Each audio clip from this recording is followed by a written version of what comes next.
All right, 7 o'clock, I'd like to call to order the June meeting of the Windsor Township Board of Supervisors. Before we start, I'd like to invite everybody to stand and say the Pledge of Allegiance. I pledge allegiance To the flag of the United States of America and to the republic for which it stands, one nation, under God, indivisible, with liberty and justice for all. Thank you.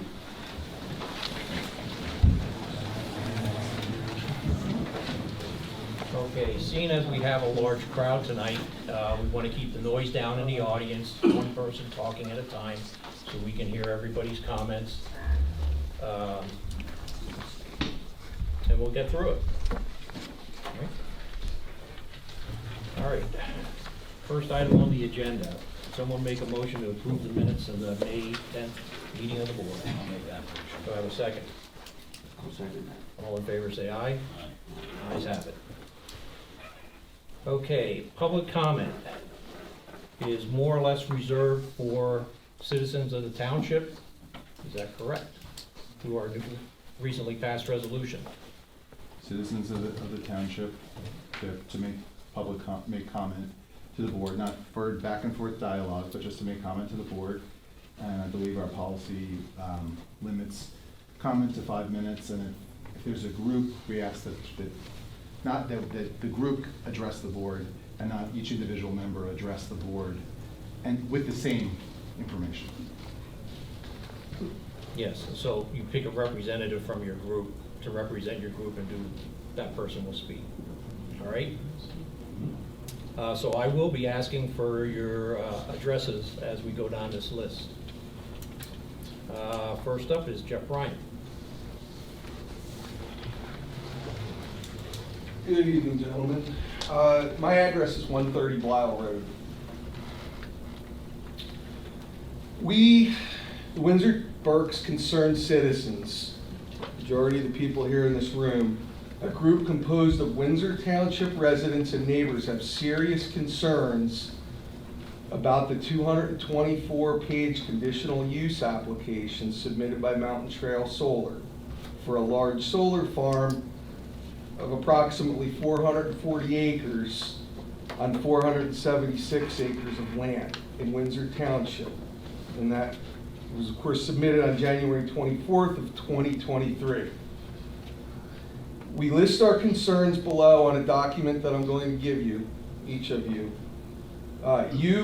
Remember, you represent us. You represent the Windsor Township residents, and it is your duty, each of you, to review all of this information before making any sort of decision on this conditional use application. We thank you for your service, and we are entering this information into the official public record. Just a quick outline of the concerns that you must address before voting on Mountain Trail Solar's conditional use application. Decommissioning costs and minimum bond. Fire safety measures. Potentially toxic solar panels and health risks. Electrical codes and plans. Construction and maintenance plans. Glare and glint issues.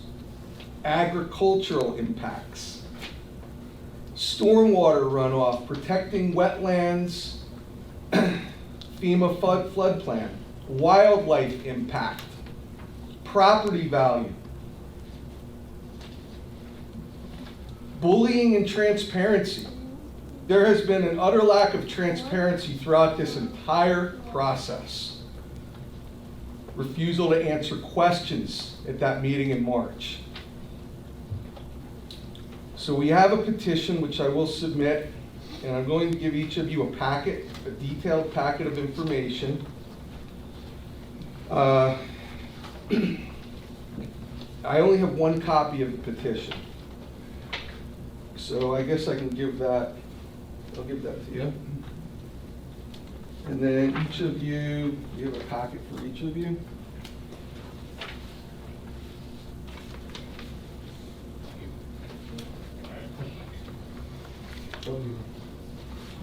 You're welcome. Thank you, gentlemen. All right, thank you. All right, next up is Mark Reed. I reside at 226 Pondview Drive, in Edinburgh. All right, I'm going to cover some fire safety measures that we want you to consider. Fires are typically caused by DC arcing, faulty parts, bad installation, bad weather, wind, lightning strikes, hail, etc. The physical damage caused by other means: birds, stray bullets. Residents along Blisle Road experience a lot of high winds coming across Frederick's land. Stray bullets are a risk, as hunting is common in Windsor Township and surrounding areas. It's a challenge to isolate an arc fault because solar panels cannot be turned off. They can only be disconnected from the grid. Studies completed by Firetrace International, published in August of 2022, a leading provider of fire suppression technology, indicates solar fires are seeing a sharp rise. The report states that 3 root causes of photovoltaic fires, namely error in design systems, faulty products, or poor installation practices. The greatest risk are DC isolators, which cause around 1/3 of solar fire incidents. However, DC connectors and inverters can also pose a significant risk. We need to see an emergency response plan that Mountain Trail Solar presented to the Windsor Township Fire Marshal. We need to see how they are addressing firefighting training for electrical fires. The information that we're being told is, and what we're hearing from other solar companies, is they say just let the fire burn out. You know, you take this kind of weather this time of the year with it being dried, you know, that fire leaches off into the other fields and stuff like that, and we've got a major catastrophe on our hands. We also like to know what kind of personal protective equipment the fire department are going to be housed with. Some of these things consist of foam, nitrogen, things like that. Our fire department's going to be housed with that stuff, and not just the local ones. I'm sure everybody's familiar with the big fire that was here just a couple of weeks ago with that building that had the 28,000 gallons of oil in it. What was it, 11 fire companies responded to that. Where was that one? Over in Lenhartsville. Okay. It was only 3,000 gallons. Okay. Was that? It was only 3,000 gallons, Okay, not 28,000. All right, 3,000 gallons. All right, 3,000 gallons, all right, all right. I stay corrected. So I was there with that, so But again, you know, how many fire departments were there? it was actually only 6. 6? And that was because they couldn't get manpower. Right. So Kempton came down with their trucks, hit it with foam, but they needed manpower. That's the only reason they called the extra 6 in. Okay. And stuff, so. All right. And we need to see a plan for the substation, switching stations, and associated bioretention facility. We need to know the bioretention pond will not leak oil or lubricants into the environment. We need to know where the central command will be located for the solar farm. We need to know the transmission operator will be located and what their job entails. A certified electrical engineer needs to review Mountain Trail Solar plans.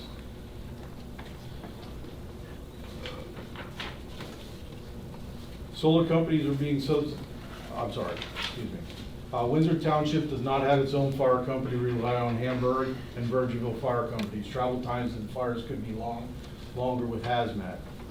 There are many cases of solar panels catching fire, solar farm fires on Google and YouTube. To find articles and videos, you'd be able to see that in some of the attached documents that we gave you. Potentially toxic solar panels and health risks.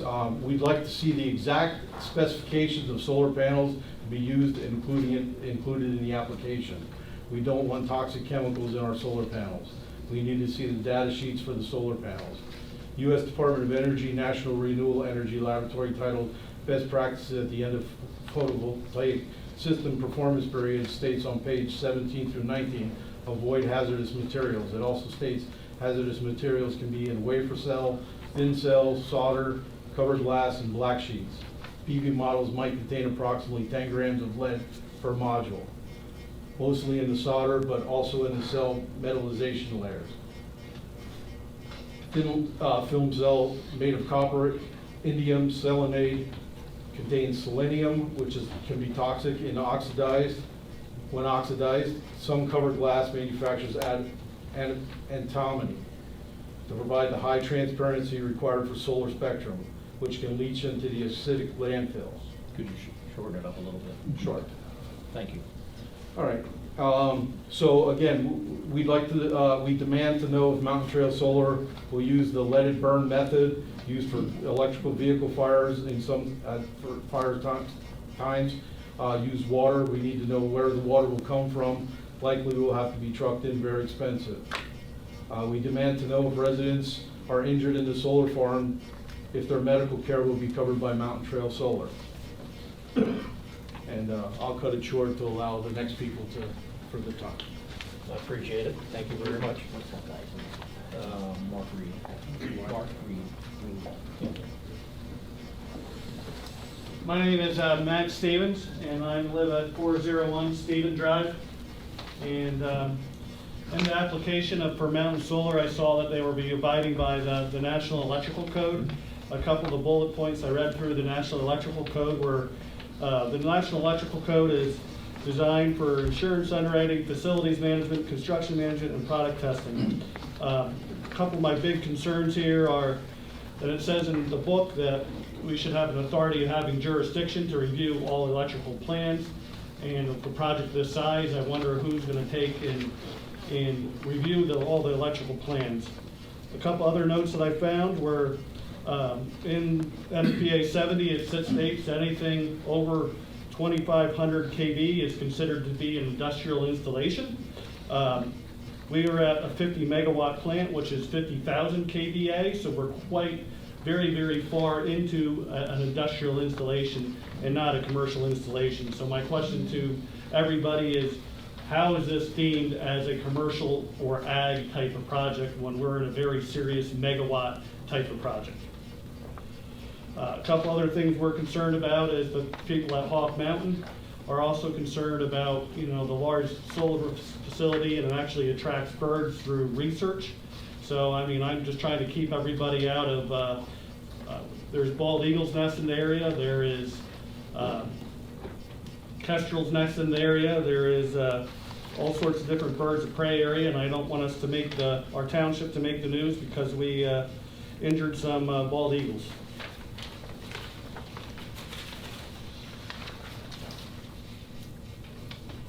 And then the other one that I found in the book that brings up a pretty good point is that it requires a central command to monitor the plant the whole time. So I'm wondering where the central command is going to be and what sort of personnel Mountain Solar is going to have on the facility to monitor things like fires and just monitor systems and give people the proper response and the community the proper response. That is it. All right, thank you.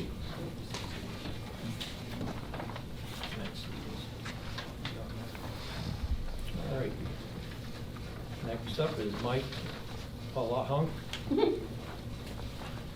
I'm big. I'll give you a chance at my last name next. It's an easy one. My apologies. Not at all. The area that, action items that we have for the construction and maintenance plans for this project. Again, something that Matt mentioned, we need to know the exact solar panels and their specifications as this affects the health and the safety of the community. We need to know exactly how high solar panels will be mounted. The application currently states they will be under 20 feet, which is not specific enough. During construction, we need to know how Mountain Trail Solar will minimize dust. As if they're using water, we need to see what their plan will be to obtain the water. Do they need to do their own wells? And again, if there's a lot of water taken, that's going to affect the water table in our area. The community likely will not have enough water, so we'll have to be trucked in, which is expensive to clean these panels potentially. We need to know what kind of maintenance will be done on the solar farm. Panels will accumulate dirt, pollen, etc., which will affect their efficiency. If solar panels are to be washed, we need to know where the water will come from, where it will need to be trucked in, which is expensive. We also need to know how proposed vegetation around the panels and by fence will be cared for, mowing, weeding, pesticide, etc. We need to see the maintenance plan for that. Next action item. If access roads are being built, we need to know how they will be constructed. We need to know what happens after construction is completed. and when the solar farm is decommissioned or dismantled due to damage, etc. Next action item. We need to know what type of fencing will be around the site. Mountain Trail Solar mentions a fence farm, application page 12, an 8-foot ag-style fence surrounding the site, application page 4. We want to know the specifics to this type of fencing. What is it made of? We need to know if animals are blocked from entering the solar farm. We'll need to know if people will be prevented from entering the solar farm as well. Another example, if a deer gets trapped within the solar farm fence, what is the plan to help get the animals out if all possible? Next item, we need to see a sound study to make sure it complies with our ordinance. Despite current discussions regarding decommissioning, the reality is that the rural land will be lost forever. Industrial scale solar projects are typically 30 to 40 years. Construction of an industrial solar power plant requires removal of trees, brush, root balls prior to installation of the arrays, creating an ecological wasteland. Grading, pile driving, blasting, electric cabling, the road construction will compact the soil, likely delaying agricultural use for years after the project's end. Stripping and compaction removes topsoil, destroys healthy soil organisms, which allows for invasion of exotic plants that choke out native species. Citizens responsible for solar's 10 reasons industrial scale solar isn't right for agricultural areas. That's my section. All right, thank you. Oh, 2248 Old Route 22, Glenardsville. What's the? 2248 Old Route 22, Glenardsville. And is this your wife that wants to speak next, or you together? Correct. Yes, it's. So yeah, same I'm not address. gonna, I won't botch your name up a second. It's Paloma, in case anybody needs to know. Good evening, all. I'm going to speak about the agricultural impacts. Agricultural class 1 through 4 soils should be avoided for grid-scale solar, according to the Pennsylvania Department of Agriculture. You can reference the farmland considerations for siting grid-scale solar panels, published on 12/23/2022. This proposed solar project would be substantially built on class 2 and class 3 soils. The Berks-Weichert complex soils with 3 to 8% slope are class 2. The Berks-Weichert complex soils with 8 to 15% slope are class 3. For example, the electrical substation that would be built on class 2 BKB soils across from the entrance of the mushroom farm. We need to know what will happen to the topsoil once the construction begins. If the topsoil is removed, we need to know where it is going and whether it will be returned once the solar farm is decommissioned. It can take years for dormant land to be restored to farming. I'm sure all the farmers here know that. And our ordinance in section 615 requires land to be restored and revegetated within 90 days of not generating commercial energy. We need to know how this will be accomplished. This land is agricultural, so it must be restored to a farmable agricultural land. We need to see the solar company's plan to restore this to a farmable agricultural land. And we are demanding a toxic and hazardous waste liability assessment, since solar panels that are broken are considered hazardous waste and must be handled accordingly. So we need to see Mountain Trail Solar Hazmat and DEP plan for handling these hazardous materials and contaminated soil. Thank you. All right, thank you very much. Laura, yeah. Same last name, Laura. Yep. All right, next up is Bill Knowles. Evening, Bill Knowles, I live at 206 Lyle Road. I was asked to, want to see if maybe you want to take a look at some of the historical background. The Commonwealth Heritage Group had completed a phase 1 study of the area where this is proposed. They also recommend a phase 1B archaeological study be done as well. To quote their report, it is Commonwealth's opinion that areas of high, moderate, and low sensitivity within the proposed Mountain Trail Solar LLC project should be subjected to appropriately designed phase 1B archaeological survey in accordance with the Pennsylvania State Historic Preservation Office. Excuse me. we'd like to see that that is done, and we want to be able to review the Phase 1B studies before any votes taken on the application. Also, historical perspective, there's 39 unrecorded above-ground resources constructed before 1977 within a quarter-mile radius around the project boundary. That's on their application on page 211. That needs to be considered. Also, this Sunday Farm is under historical consideration, and yet the solar company wants to run a right-of-way by burying underground cables through their property, which I don't think is something that should be done. We've got word of other solar companies not throwing any stones at this one, trying to bully supervisors.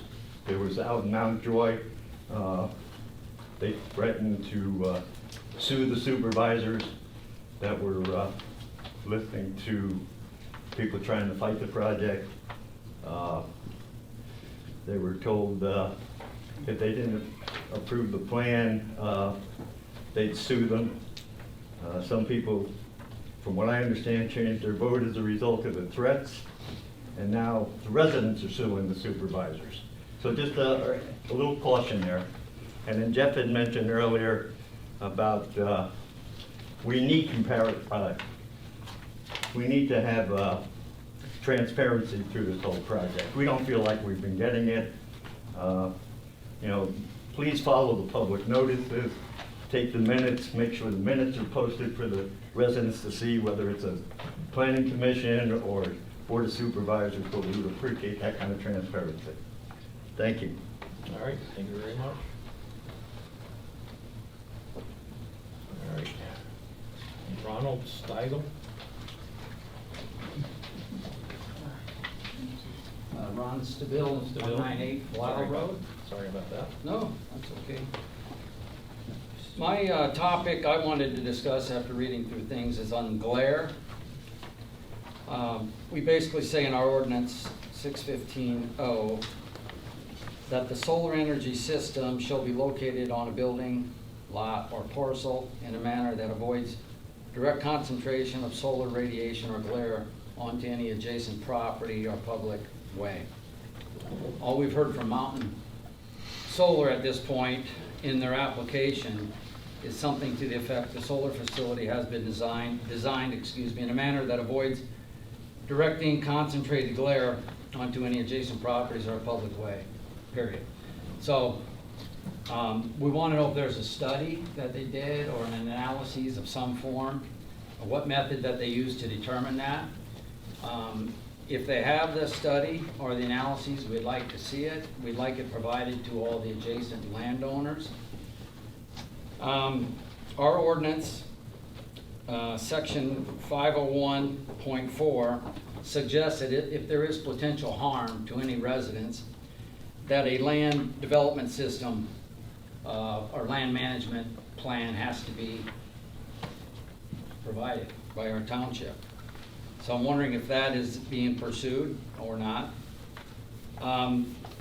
We basically have a tool that's out there for Mountain Solar, if they were so interested, Solar Glare Hazard Analysis Tool, which a lot of solar companies use, by the way. It provides a 365 days a year analysis as to, you know, who's being impacted by this. A lot of school buses, in particular, were concerned about Sunday Road, but in just driving over here today, I mean, I'm leaving Blisle. I'm looking at southern exposure from the mushroom plant coming down. So Crick Road, you know, there's a lot of potential viewership problems from a you know, school bus or even a passenger car standpoint. Let's see here. That's all. Thank you very much. All right, thank you very much. His name again.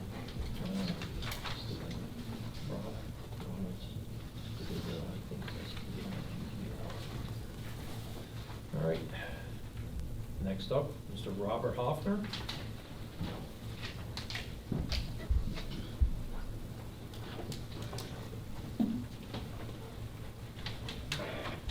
Robert Hoffner, 210 Blisle Road. I'm here to discuss the stormwater situation. First of all, to start it off, I know firsthand the stormwater that directly comes off Frederick's farm. It affects 3 people here. It affects Jason Greaves right through their yard, Bill Knowles, and Ron Stabile. I had Barry Isaac come out and through grant money to manage the stormwater project. They didn't anticipate these solar panels. So we did major construction. So this water is affecting 3 of them yards going right through their property. And I could show you a picture of Ron Stabile's yard and where this water is gonna go through. This is Bill Knowles. This is all this solar panel water's gonna be going through their yard, just like this. This was designed by an engineering firm that farmland, not for solar panels. So that's gonna overload. What size pipe is that?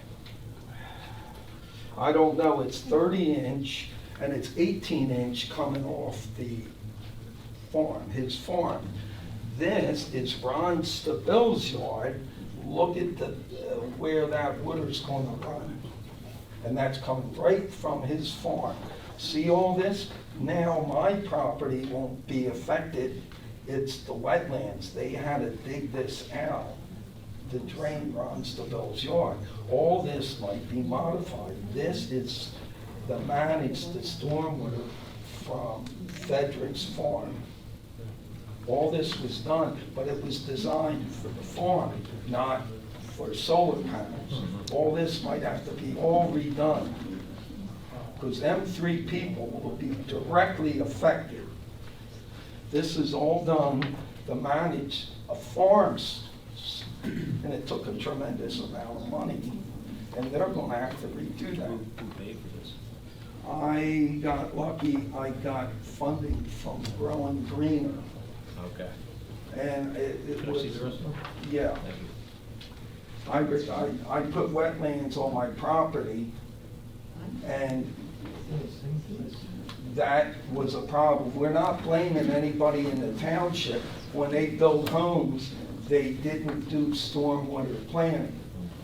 And I showed up for a conservation meeting, and I raised my hand. Nobody wanted swamp. I got swamp, and then I made that part of the demands.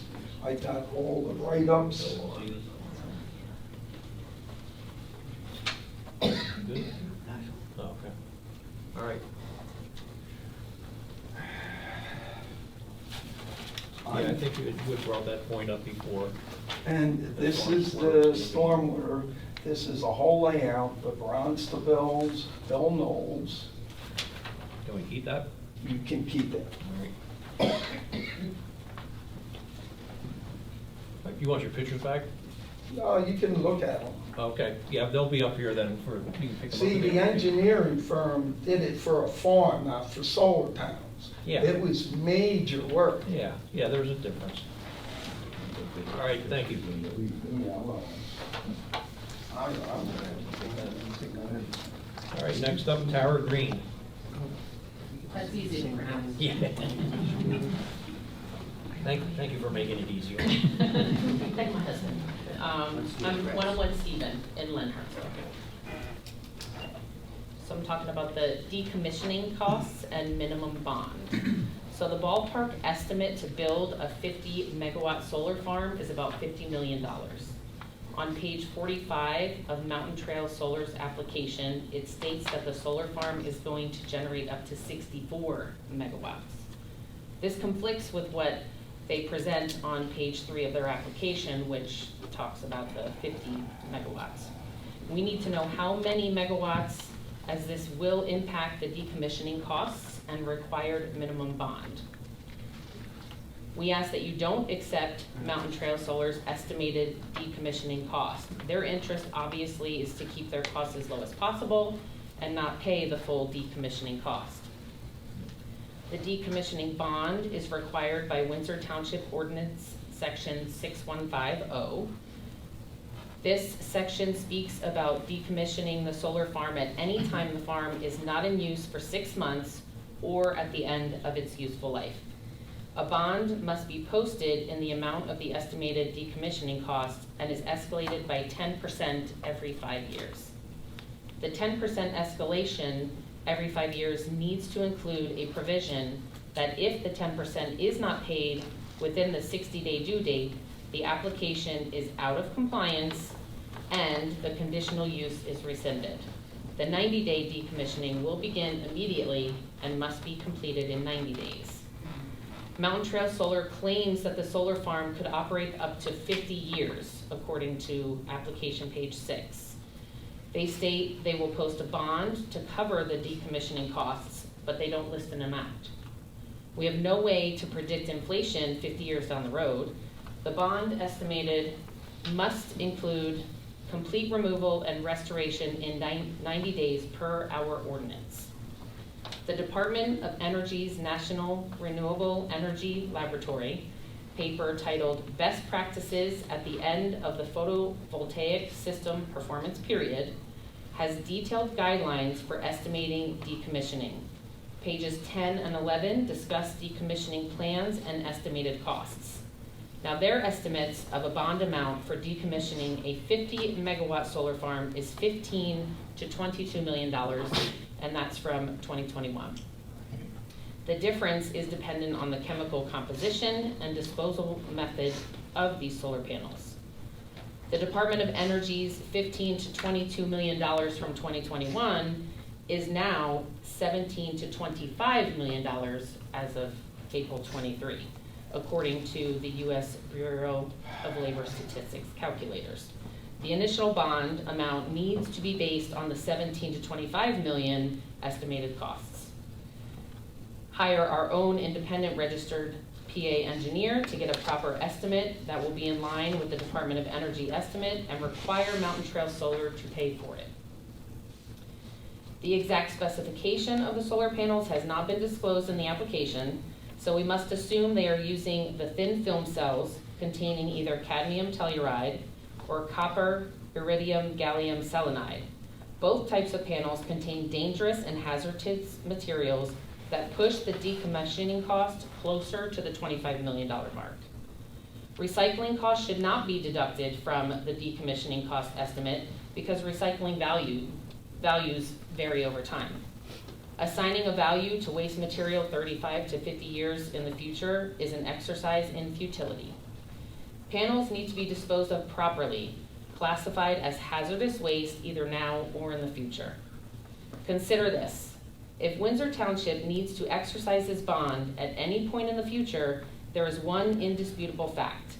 Mountain Trail Solar has left the mess to you and you alone. You better have all the $25 million plus the 5-year escalations you need to completely remove all the hazardous panels and equipment and restore the site back to farmland within the 90 days as stated in our ordinance. Solar companies are being subsidized by the U.S. government, taxpayer money. Without these subsidies, solar companies would be unable to afford to construct new solar farms as they are cost prohibitive and unprofitable. Here's another fact. You may need to exercise this bond at any point in the near future as well. Bankruptcy, natural disasters, new technology, and many other factors can ruin the profitability of this project at any time. We don't need another environmental mess like the one currently at Kircher Creek in Windsor Township with no money to clean that up. That mess is just a few acres. This one is going to be 440 acres over 476 acres of land with no chance to get another dime from anywhere else to complete the job. The bond must be bankruptcy proof. Any change in ownership must be pre-approved by Windsor Township. The bond agreement and all other provisions of the conditional use and solar ordinance must extend to any new owner of the solar farm. Holding a bond that more closely reflects the decommissioning better ensures Windsor Township that the land will be fully returned to farmland at the appropriate time. Our solar ordinance states that the solar company is responsible for additional costs at decommissioning, and that's unrealistic.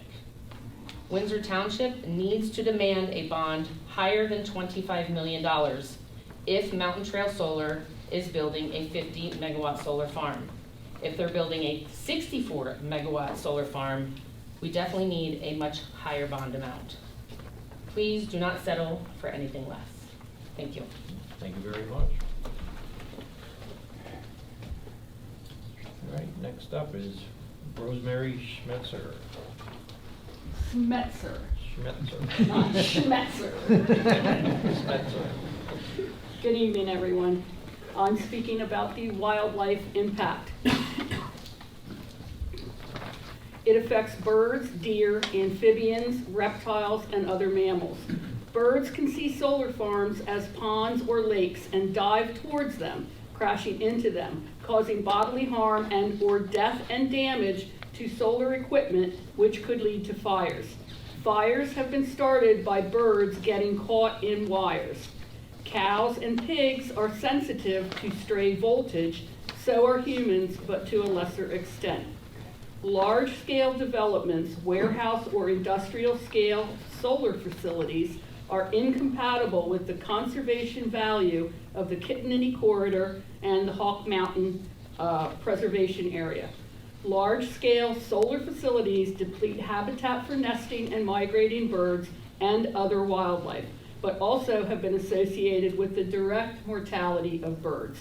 According to Hawk Mountain, we live in an area that is the major migration corridor for many birds, 18,000 raptors and 70,000 other birds.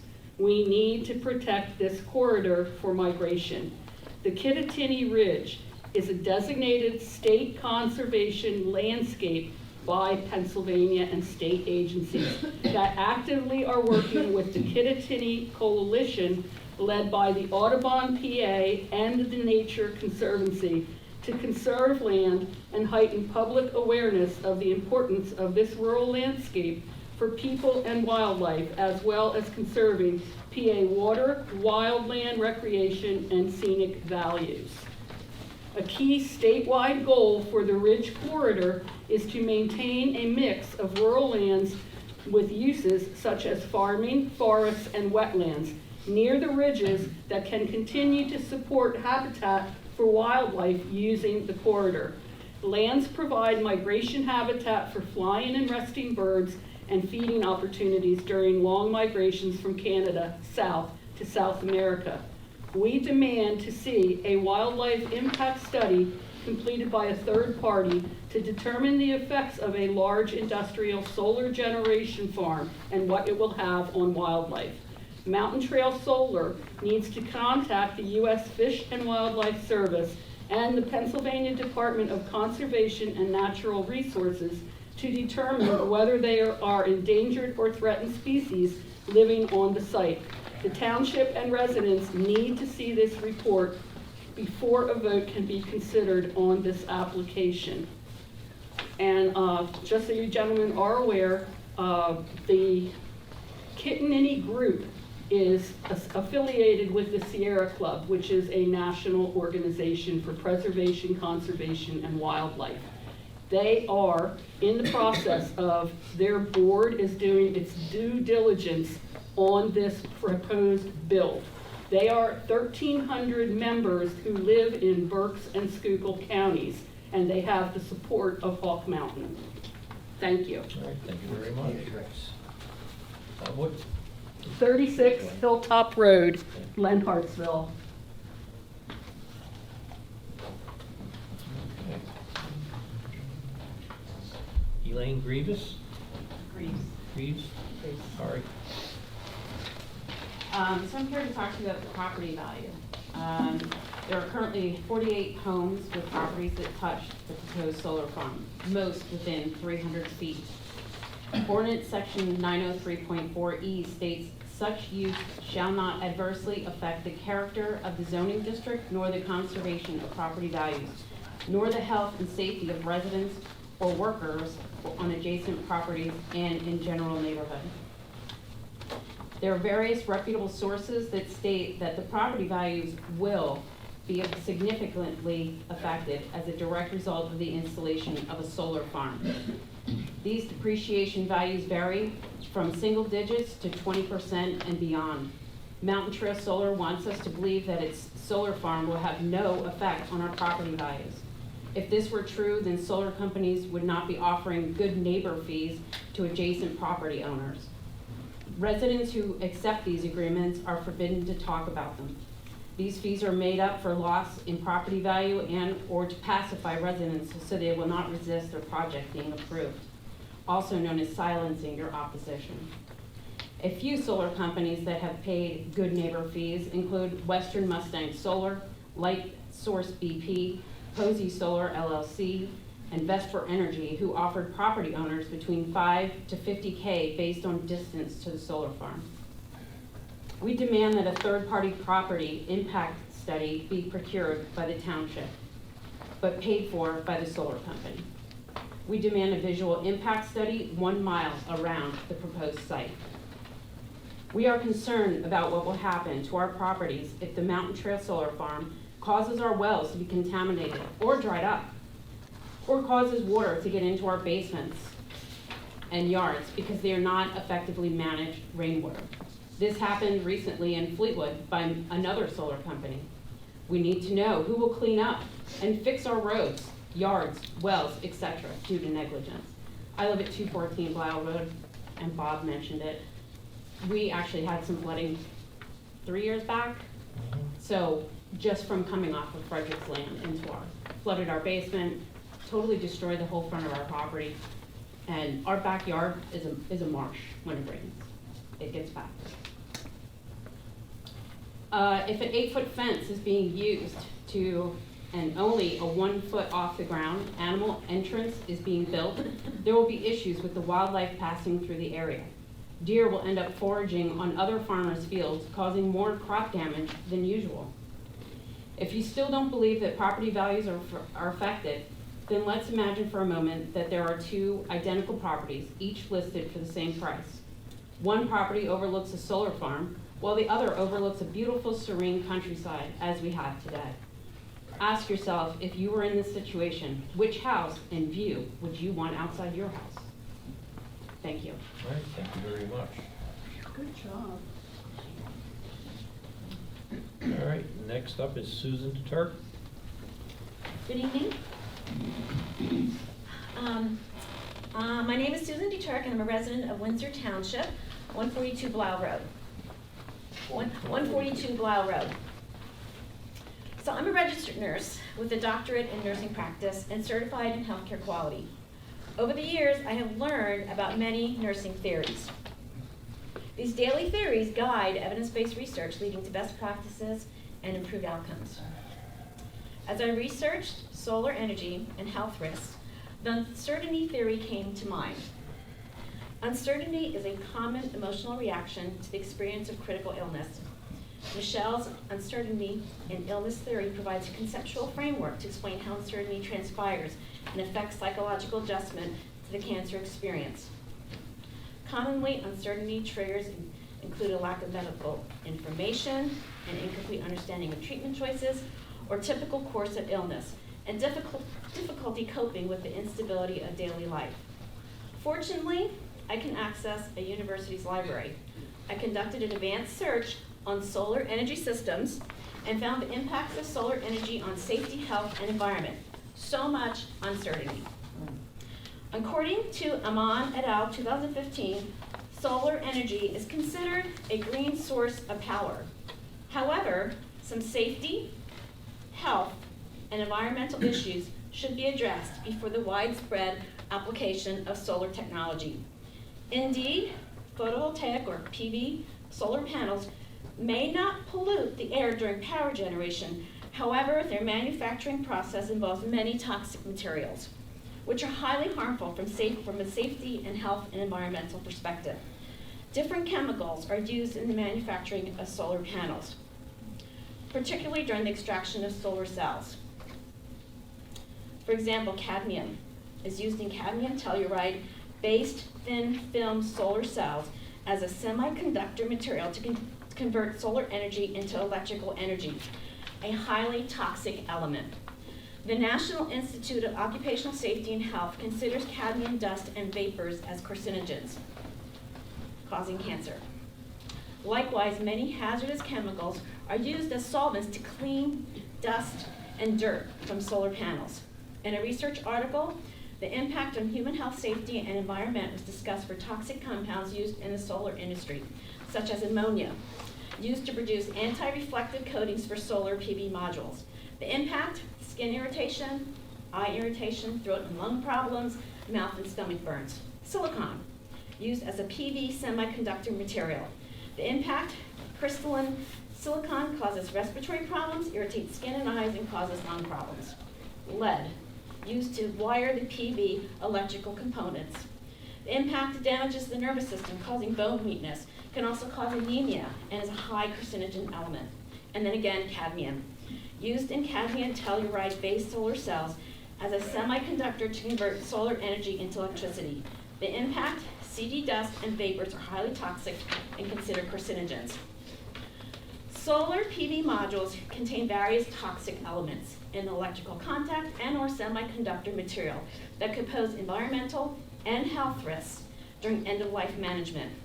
The research community is still debating whether the amount of lead used in a solar cell poses a danger. Developing and improving PV technologies have received substantial attention. However, their potential environmental risks remain unknown. There's so much uncertainty regarding solar PV modules. Lastly, we must be thankful, preserve our beautiful community, and enjoy it, because we have one life to live. Thank you for your time. All right, thank you very much. And it seems like that's it for all the solar comments tonight. I appreciate you all coming and giving us your point of view. Very well presented, and we will take all that into consideration.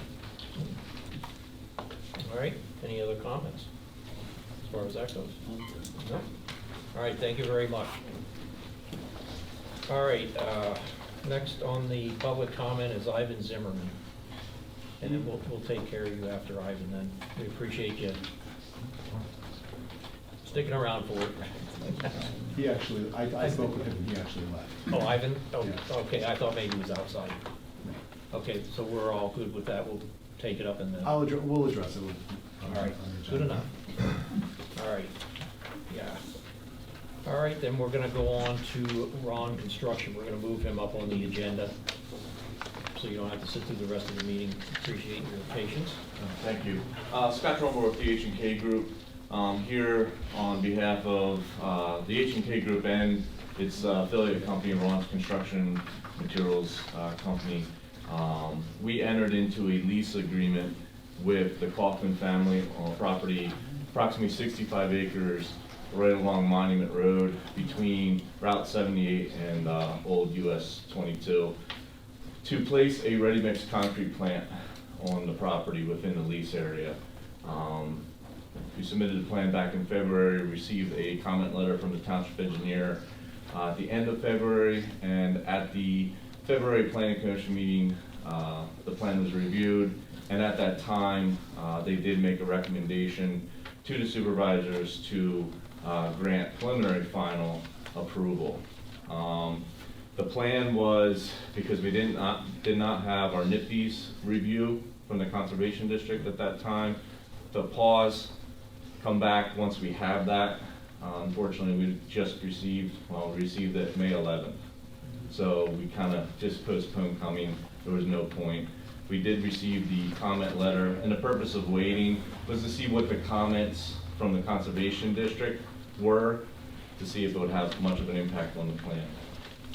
The comments we received really aren't going to have much of an impact. Obviously, we have to address them, and we will. So we are here tonight to request from the supervisors preliminary final approval of our plan, conditioned upon, one, receipt of the NIPD's permit, as well as receipt of the PennDOT permit for the low-volume driveway access that we're proposing along Monument Road. And there was a number of waivers that we're requesting that we can review as well. Real quick synopsis of the project: it's approximately 5 acres within that 65-acre property. It sits within the limited industrial zoning, which lies on the property. The property also falls within the residential medium density, which we are not within, we stayed without, outside of that. Approximately 30 deliveries per day on a good average is what we expect. Approximately 4 employees, 10 truck drivers will show up to work, and we'll have 10 mixer trucks on the site. So anywhere on average, that's about 90 to 110 trips with sand and aggregate deliveries on a daily basis. That can increase based upon large jobs, but if you look at all the other ready-mix concrete plants that we have within the group, that's a pretty good average. Obviously, there's days that are far less. Sewage will be handled with a holding tank. We anticipate 40 gallons per day with the 4 employees that will be on site. On-site wells, there'll be 1 well that will be utilized. And then utilities, Med-Ed, electric, and obviously Verizon for our internet. There's small stormwater structure at to the rear of the property that'll obviously handle stormwater. As far as the project itself, it's pretty basic. It's a smaller ready-mix concrete plant. Access again will be via Monument Road. That is the plant that's out at Cromsville currently, correct? Not sure. No. It could be, but it really, to be honest, has not been determined yet. So it really comes down to 1, timing, and 2, if that plant will go where we're talking about or somewhere else. Without getting into a whole bunch of details, I just open it up to questions, any specific questions you have. There was supposed to be a note on the print about water usage, Yes. correct? Are you aware of that? Yes, I'm aware of it. We reviewed it, we see no problem with that. Basically, any water drawn from the property, from the wells, would be used for the on-site use. But it was an estimate of what, 600 or 700 gallons a day? And if we go over that, we would need to be notified about, you know, what the potential usage would be. Right, okay. I don't see that as a problem. To be quite honest, water usage for this use is actually somewhat limited.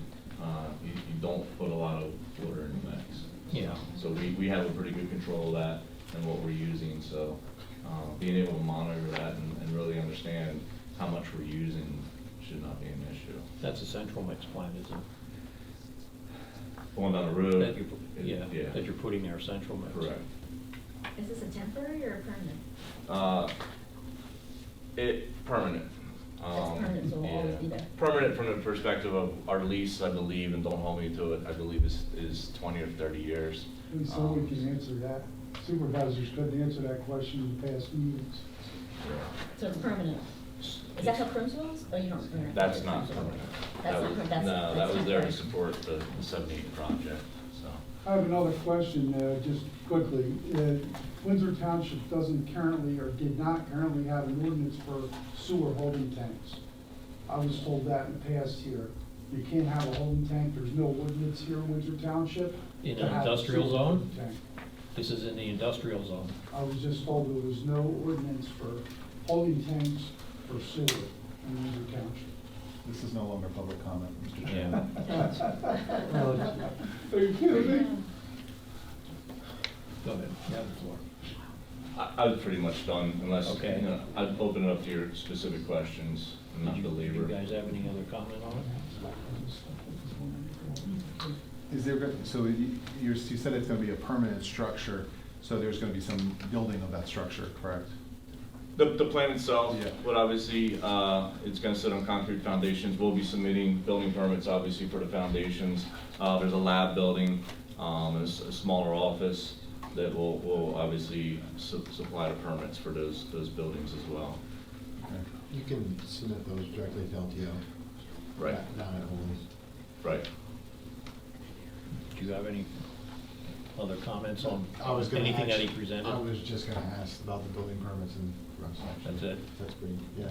I just want to make sure we're getting those directly to LPL, so we can review them as fast as possible. Right, staff level reviews, the building permits, Yeah. cooling tank, those items we understand obviously will follow it, prior to actual construction. All right, so tonight you're looking for preliminary? This would be, and I probably wasn't clear, preliminary final. So Preliminary final. because of the nature of the project, we met with our initial submission, preliminary and final requirements, and the planning commission did make the recommendation for preliminary and final. So that's what the request is tonight. It's been a couple months, so Can you check on that? We're not doing question and answer. Question.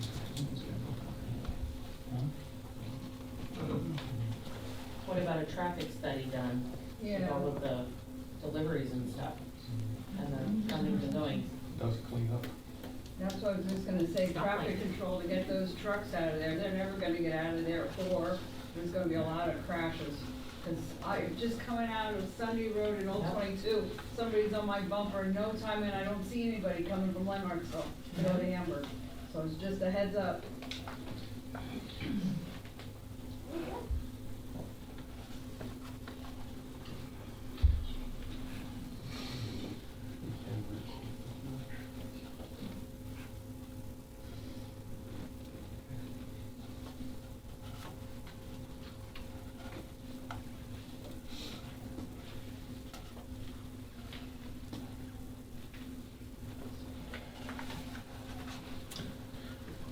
Do you know, is this just gonna be like open to the public too, or is it just for? No, this would be, normal business. I figured that's what. Will you be selling to local contractors? Yeah, this is open, unlike the one down the road, which is predominantly for the 78 project. Yeah. This would be normal business.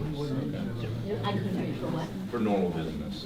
It's not for a specific project. Mr. Chairman. Yes. Has there been, and Tom maybe you can answer this, has there been a review by the SEO concerning the use of the holding tank for sewer systems?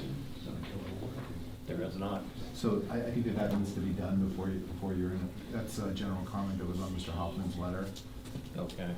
There will also need to be a developer's agreement for this project. And was the plan submitted to the local fire chief? We've made multiple attempts to connect with the local fire chief at the request of. Right there. He's right there, so you can talk to him tonight. Snag him. Up until tonight. So that will need to be done as well.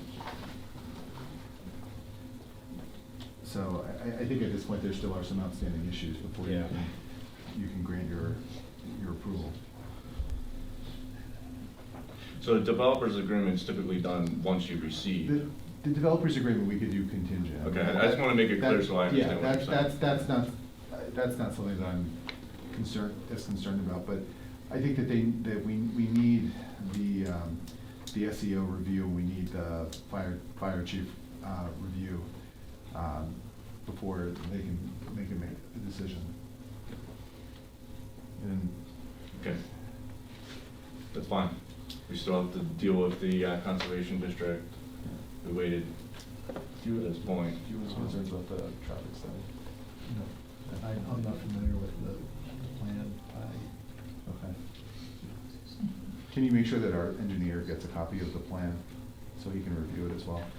The planning, we're not the planning commission engineer, we're a township engineer. So the Right. planning commissioner, you've been dealing with GVC. Right.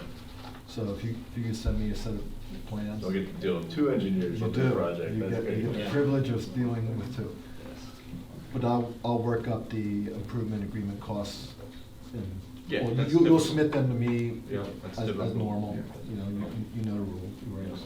That's And if you can send what your sewage usage is gonna be. Yeah, it's in the application. I'll certainly send it to you, Yeah, Tom. and then I can get the sewage enforcement officer to review that. So you're looking for the SEO and fire marshal to weigh in on this. Are there any other specific questions while I'm here? Any comment? Any comment here? No, I guess once we have all that figured out, bring it back and we'll see where we go. And you said, Scott Brennan is his name, he's outside the door there. Okay. He can give you your Jared. Jared. Oh, Jared's out there? Yeah, Scott is in the back too. Oh, okay. All right. Okay. That's it. Thank you. All right, thank you. All right. That's it for public comment. All right, so we're gonna go on to the reports, financial status. You got it. Get the doctor.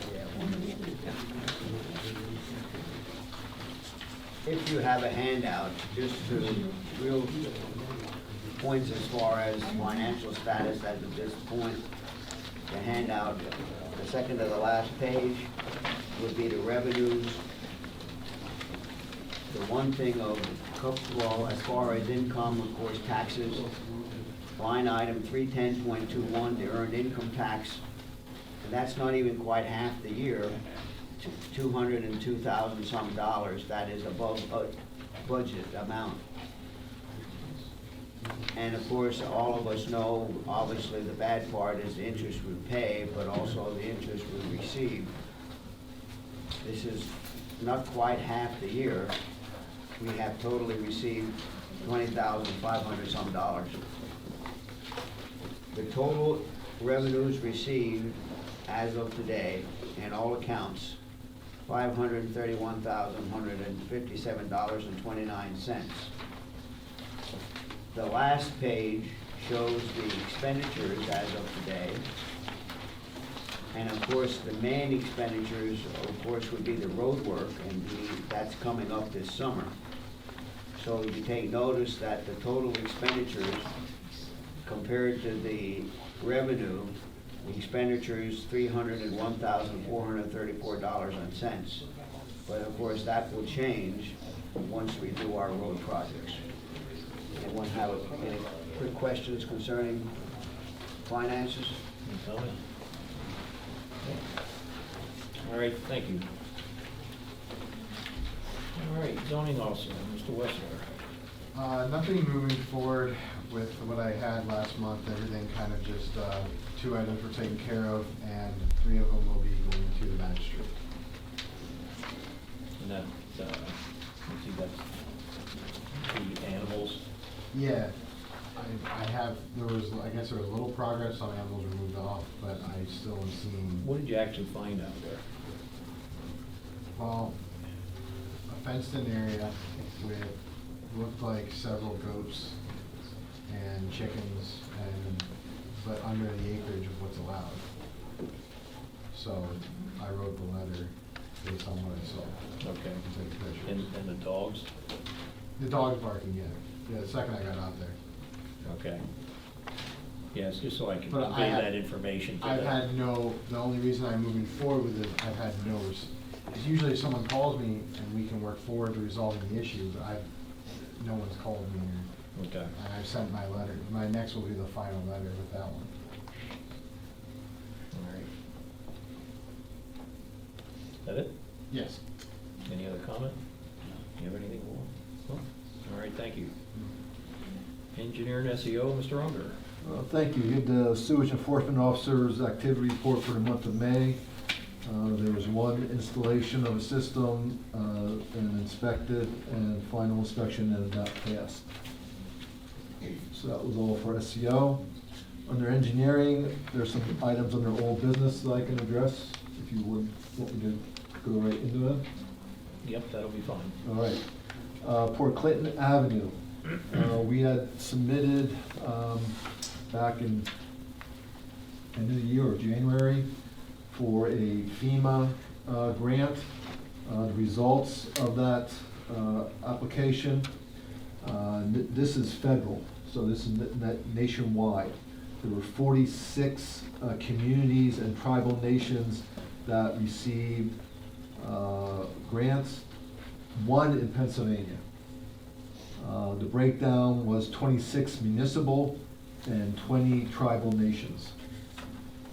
So Windsor did not, of course, We get our was grant. not the one for Pennsylvania. All right, well, while we're on that subject, have you heard anything from the solicitor in Hamburg lately about the intergovernmental agreement? Nothing, actually. Well, I'll follow. they had their meeting last night, and there was no action taken on the Port Clinton Avenue issue. And I don't think we have the luxury now that we can sit around and wait for them. It's my recommendation that we do the science study, traffic study, and figure out what we need to do to get this weight limit put on that road. Regardless of what they want to do, I mean, when we talked about this 4 months ago, we had already agreed to pay the $2,500 for the study. And when Dennis and I went to the meeting, I basically conveyed that to them. And they were the one that brought up about splitting it. Well, it doesn't look like they want to do anything with it now. So, like I said, we don't have the luxury to sit here and do nothing about it. And it was a recommendation of GSI to put that weight limit on the road. So, and now since we're not getting a grant, I think we absolutely need to do it, because we don't know when it could get fixed. Okay. At this point. So, that's why I'm recommending that we do the traffic study and get the signage up that needs to be up, and see what happens. Well, West Brunswick, they have such a small area. I don't think it's gonna matter to them one way or the other. We'll have to let them know that there's gonna be signs out at 61 in their township. So you want me to inform the other solicitors that we're moving forward? Yeah. With the traffic study. The traffic study. With the traffic And study. then we'll address signage once we have the traffic study complete. Yeah, we can't wait around on them. Okay. Is there any change out there, Ben?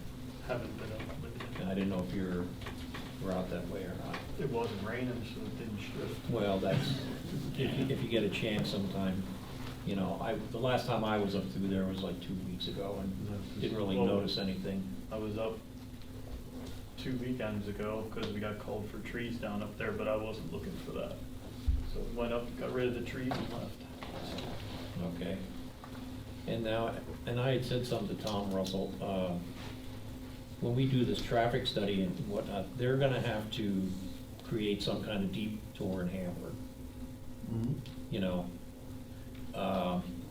So we want to give them the opportunity to be involved in that, because they're going to be driving through their residential districts, to the detour to get back to Port Clinton Avenue.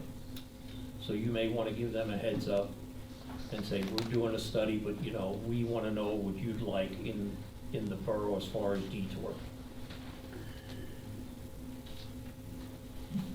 Because there's 3 different roads that they could take to get back to Port Clinton Avenue. And it's up to them to decide, as far as I'm concerned. Whether or not they're gonna contribute to the fee, whatever. We're not gonna wait for them. Okay. All right.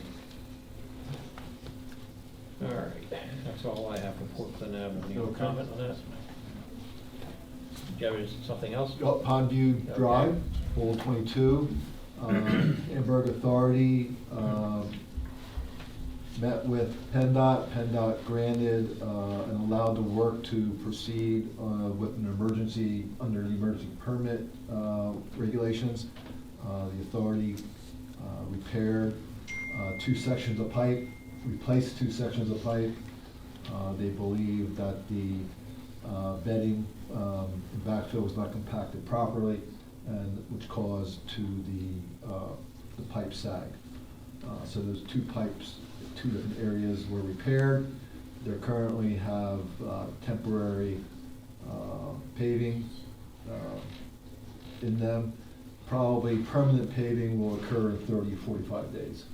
Yeah, I heard they have 90 days, I think. Yeah, so that's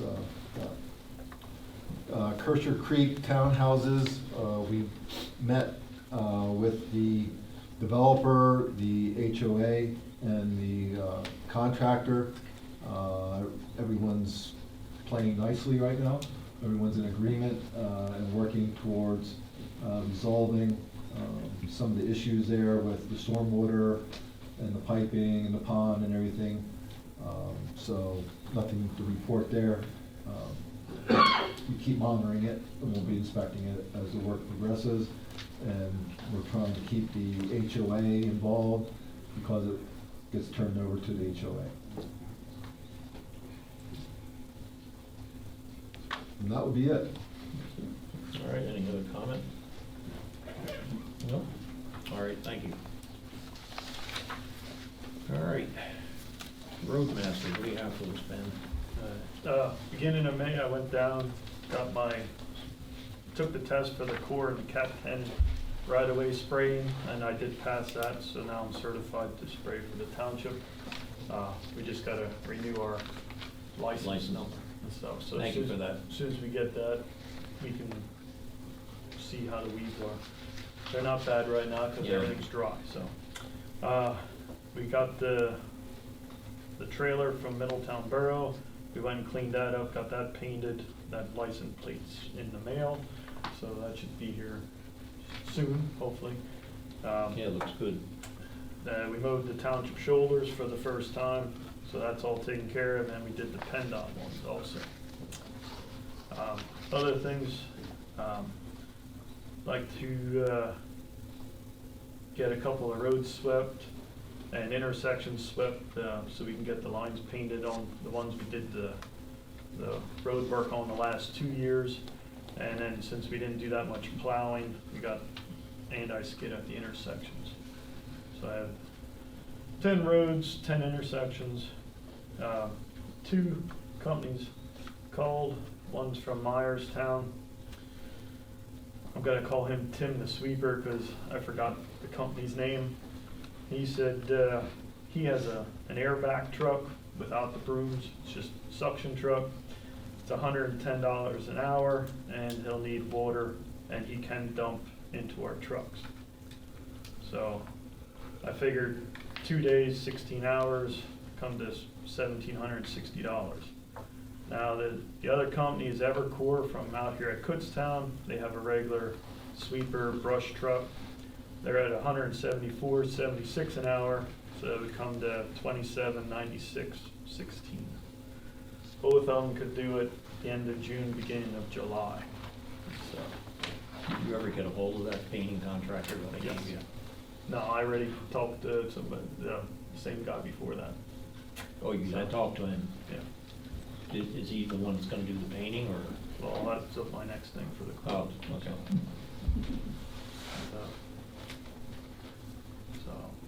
Because right now the sweep is Kohler Hill, Fox Lane, Hepner, Woodland, Dunn, Ridge and Oval, Constitution, Pennsylvania, and Independent. Those are the roads. Comes to 6.3 miles one way. And none of that's gonna be around where we're Nope. overlaying? Nope. That's all in the roads we did, except for Kohler Hill, Ridge and Oval. Those we did the other year. Well, Constitution, Independence, that just has a bunch on from the anti-skid on from not plowing. And the rest of the intersections just going through here. Any comment? Get Tim the Sweeper? So I'll call Yeah, him. line him up. So, next thing was line painting.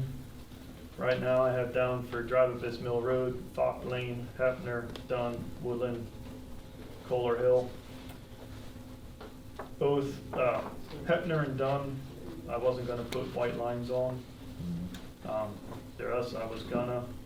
Right now that comes to roughly $3,700. So, and that's through A1 Traffic Control. They're the ones that did the county for the last number of years. They also painted for the borough, Tilden. They're gonna be doing Greenwich in July, so he'd said if maybe they'll come back at the same time if we would get them. And tie them in. They were over in Richmond, Macatoni and stuff, so. We haven't found any other options, No. so, I But mean, I didn't that's know- not bad. I didn't know if you wanted to do any other, touch up any of the other roads or not before. Because I have to fax that into him then, what roads we want to do, so. All right.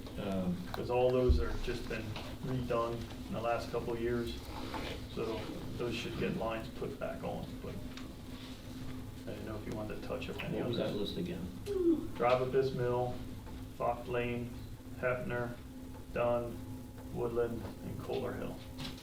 That's that whole section over there. Yeah, okay. So, Yeah, those are all in pretty bad shape. yeah, because those we just did, so those don't have any lines at all. Yep. Any comment? Yeah, get them set up. Just Get those, on- no. Yeah, get on his agenda, and if we feel like we need to add one, I'm sure we can get a hold of him and put it in. That's that. And then, our blocks are ready and at 4 Wings End too, so I'm gonna hopefully pick them up next week. Our Lego blocks that we had ordered. Yep, all right, But, that's all I have. All right. So Ben, I'd just like to make a comment. Thank Yes. you for replacing the flag at Monument. It was in time for Memorial Day. That was nice. Looks good. Oh, I thought Ben was doing it. He Okay. got it and I didn't have time. so I took care I of was it. waiting for it. I was looking for it because it looked pretty shredded. And I thought, Yeah. oh, it looks so nice now. You're welcome. I pass it on because he did it. so. All righty. On to parks, we have a list that Roger gave us, again, pretty much the same list. The only thing different was kitchen needing paint. I said to Ben, there's an option on Saturday I want to go to, see if I can pick up a refrigerator for in there so we can get rid of that behemoth that's in there. So, you want to give that list to Ben then? I saw Roger the other day, he didn't say anything about any of it, but I do have another source for changing those doors on the bathrooms. I don't know if you were here when Randy Straub worked on the old building, the roof over the entry. Yeah, he has a guy that does that stuff. Did you ever, did your brother or whatever, about for the kitchen drains, the tools? Oh, just go, I think they're $14. Just get one at Kuzan's.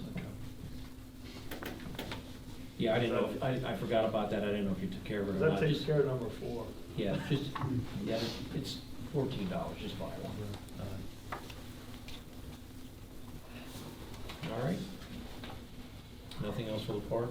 Any comment on about the basketball? That's on the list, the painting of the lines, yeah. Oh, I did get the paint for that.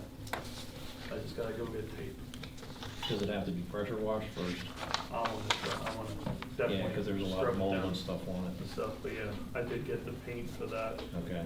So, now that we're doing our pipe work, once that's over, and, oh, did we hear anything about our blacktop work? Any schedule? Next week, they're supposed to be coming back with dates next week for a pre-construction meeting. Right. So I should be able to get that in before, in between there. Yep. All right, thank you. All right, next up, solicitor, Mr. Farbiar's. What I have for you is on the agenda, Blue Heron. So I had sent out an email yesterday with the land development improvements agreement as well as the stormwater controls. I have copies if anyone on board needs a copy. This is, I'll pass these around. They were all in the email. They were in the email. Yeah, I don't need a copy of it. I don't know. have it in the email, sorry. All 29 pages. Yeah, this is relatively, standard. What we're waiting for at this point is the draft letter of credit to review. I spoke with Mr. Zimmerman at the beginning of the meeting, and he understands that that's what we're waiting for at this point. He has plans, the planning commission needs to sign them. I told him to come to the June 20th meeting at the middle school. I asked him to arrive a little bit early so the planning commission could sign those plans. And then I told him that this would be on the agenda for approval at the July meeting of the board. Yeah, provided he has the letter of credit. Right, I've been in touch with the bank, so I'm not concerned that he won't. But yes, that would be required. Yep. Okay. So I didn't know if anyone on the board had any questions on the agreement. Well, I mean, it was all in the email, I said. Right. Fun reading. Yep. I don't have none. Yep. There's Yep. standard. Yep. Right, it's standard. And we have the cost estimates that's been approved by the township engineer. All right. Anything else? Not at this point. All right. Thank you. Okay, Jared, you can come in. There you are. I'm here. All right, so the fire company for year-to-date as of today is at 302 calls of service to the community. Just want to give everybody an update. In the last month, we've had, since we put ATV 61 into service, we've had 3 calls of service already. So that has proven to be a very useful tool that we've now added at Hamburg, and has helped with a forest fire and 2 water rescue incidents, you know, out in Tilden, Windsor, and West Brunswick Townships. So, been in touch with Rob Consultant just regarding the starting of the consulting survey that we are doing for the long-term planning for the fire department. Just requesting the signature get completed, just since we've already agreed to it, to bind the contract with him and the other 2 municipalities. We've started providing information off of his wish list, so we're going to be just working through that here in the upcoming months to get him the data that he needs as we compile the safety survey. So that's all in progress. Have you read over the agreement with Rob Consultant? I have not. I get you a copy. If you want to just scan over quick. So we have that item of business. I do have a little bit just of an updating request that I had sent over to Craig, just with regarding to how the fire service run cards are drafted and sent in. After speaking with DES, we've had a number of run card changes that we've been making with apparatus updates, run responses. We've been creating some new run cards for our high occupancy locations in the neighboring townships. But it does require both the fire chief and the EMS chief signature before they will take those updates. We've had updates submitted in for 3 months, and because we have not had the EMS signature, it's held them up. So we would like to take the Tilden model, which will allow the fire chief to submit changes as they need in, and it would be off of their recommendation. They submit it into DES. It doesn't need the ambulance agency to sign off and approve on those updates. So it's a little bit of just a rewording.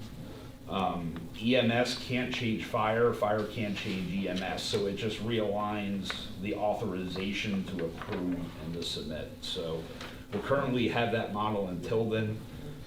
So as soon as we have a change and I need to submit in a new run card, it's within a 2-week time frame of Berks getting to it in their sequence that they have. It doesn't need a second party signature to authorize it. So I just have a request that we update that form that was done in the past that would give the fire chief authorization to do that, and there would be a resolution needed. And I have that information that I can pass on for that update. Well, as far as the run cards go, are you just talking about updating your equipment status, or are you looking to make wholesale changes of the run cards in Windsor Township? So it would be the Hamburg run card sections. It would be any changes to those run card sections on the Hamburg cards. Not the Versionville sections would still have their authority on their side. So it would only affect the signature on I call it, it's the inner and the middle cards is how I term them in the township. So it would just be the run cards that Hamburg has had for a number of years. That's all that it would involve. Do we want pre-approval from the supervisors to look everything over before any authorized changes are made?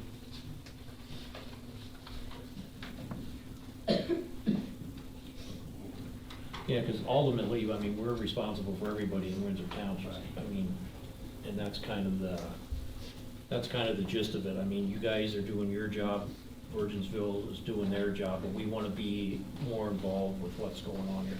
Because I think in the past, we kind of let Scott, do what he wanted to do, and he just brought it back, and I think we need to be more involved in it. So just to give a background on how our run cards are set up on the Hamburg section, Berks DES has made the policy that we need to use the time distance studies. We've applied every recommendation that's out there. So what I can say is, speak on behalf of Hamburg, is we have taken the due diligence to ensure that those safeguards are in place on behalf of you folks as the supervisors. Yeah, So, but I'd like for us to be able to review it. And even if you'd ever want to make any other changes with, Virginsville and yourselves, I think if we get it in wording right now, it'll be set for as long as we need it, if there's any changes needed to be made, but we would still, I feel that we should be able to review everything before any changes are made. keep in mind that is gonna hold up. Oh, I the understand, process. I understand that, but it's, I think it's part of the process that we need to be involved in. Any comment? I think we should be.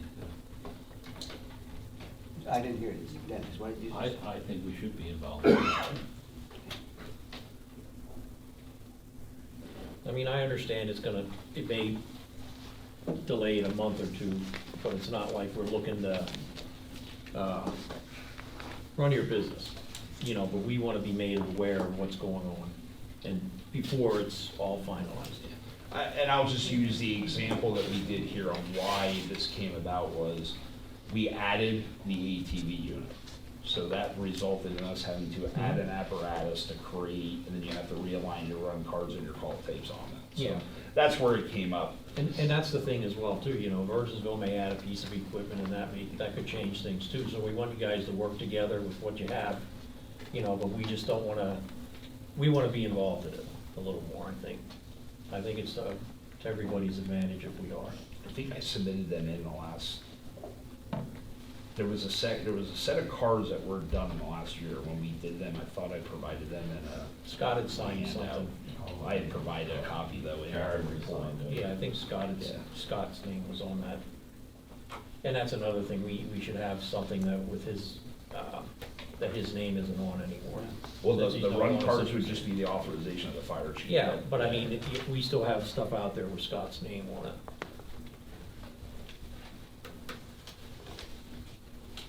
So if you wouldn't mind, I mean, like I said, we'd like to be in the review process. How do you want to handle that, a one-on-one to review it? or- Well, I mean, we'd like to review it. It's a complicated process to explain, that's why I'm just asking. Well, hey, if we have to sit down, if you want to sit down with us and Mark and just look everything over and make sure nobody's stepping on anybody's toes, Well, we're fine with it. But the authorization of Hamburg would be Hamburg's cards, or, Yeah, like, yeah. he still has his, say Yep. of his, we don't have Yep. any interjection on that, so. Yep. It would apply to both Yeah, agencies. both entities.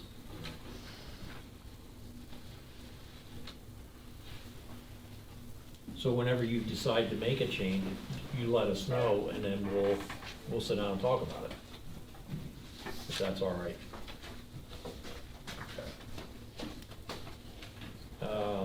Did you have any comment on this, consulting? I do not.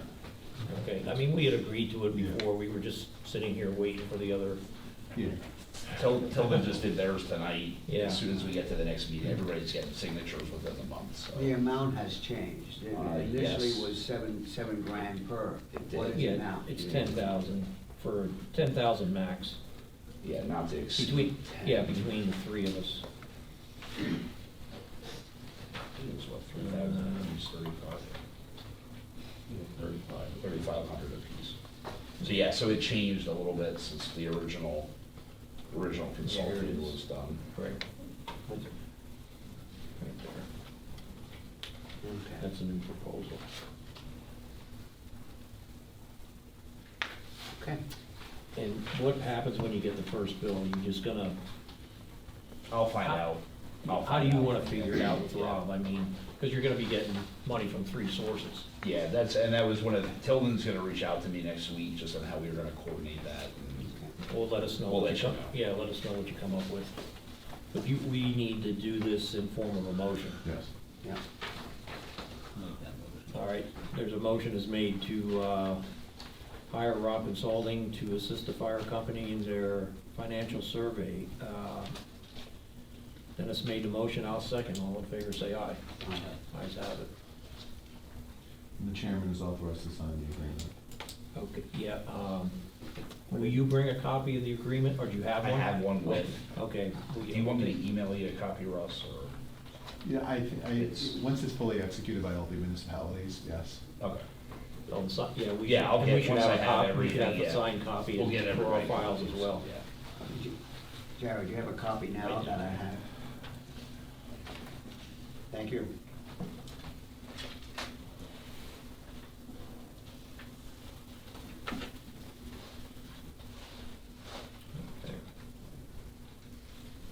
Anything else?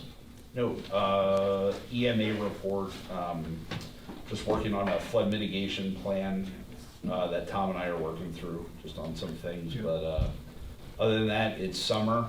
Just be aware of the weather patterns that are out there, and, you know, hopefully we don't have a severe hurricane season this year, but just, you know, do all your home preparedness and continue with that, so. Okay, have you talked to the gentleman from H&K? Yes, I gave Outside? him, yes. Okay. There were correspondence with them back in May, and then they went quiet. He said he didn't know, so, yeah, Okay. we're gonna touch base next week. All right, that sounds good. All right. Any other comment? No? All right, thank you. All right, that pretty much takes care of old business. On to new business. Planning Commission appointees in the next meeting location. Okay. The appointees, there would be, excuse me, Polly would be reappointed. And with that, it's a 4-year term. And Doris Ridenhour. would be And both their terms are up? Both their terms are up in June of the month. I'd like to make a motion that we reappoint both of those people for those positions. Did you have any other comment? No. All right. We got a motion and a second. All in favor, say aye. Aye. Ayes have it. I asked her if she actually wants to go back. All these people are here to see you. And the next meeting. Yes. Any updates on the next meeting location? The next meeting is June, the planning commission is June 20th. It is at the Hamburg Middle School LGI room. And that's at 7? At 7 o'clock. Excuse me, was the alternate appointed on the planning commission? Not yet. No. No. Was there any word on that? I know it was discussed at the last meeting. It was, and my feelings on that is I'm not into changing any positions here until all this stuff with the solar panels settle on. We have our panel set. I mean, if someone would resign, then we would make a replacement, but as far as an alternate, at this time, I'm not in favor of appointing anybody as an alternate. Well, if there's Any an other- emergency, The person somebody can here. fill. We can fill it, we have applicants. And basically, all you do is that they fill out the rest of the term of the person that's not there.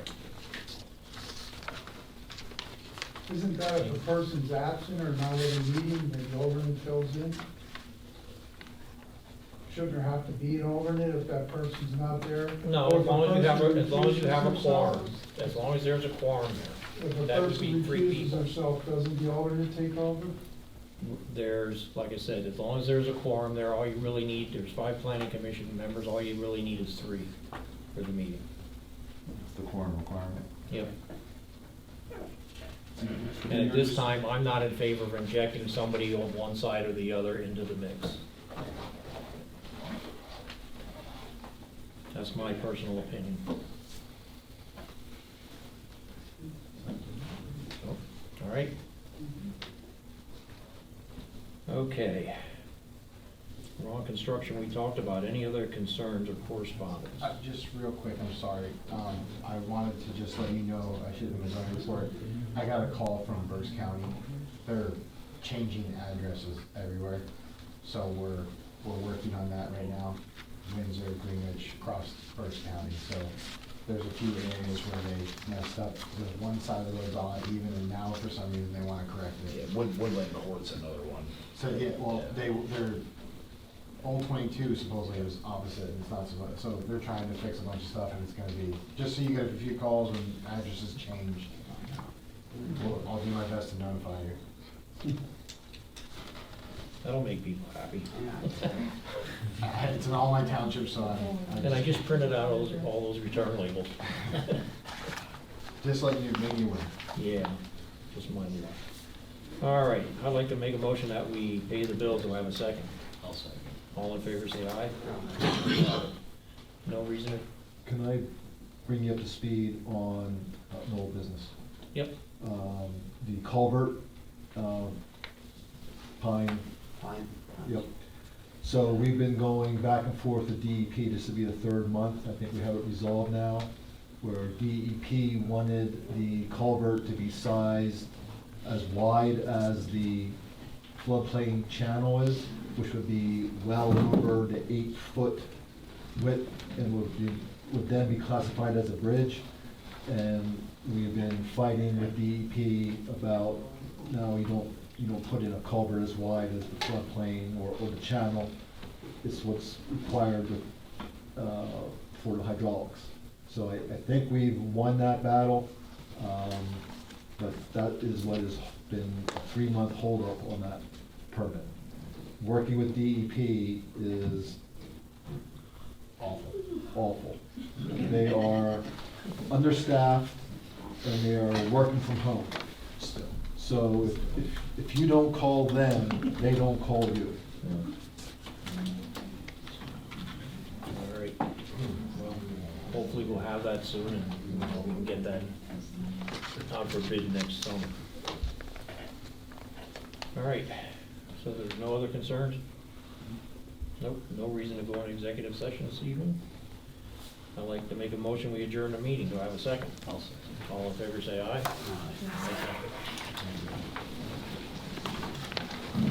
Thank you, everybody.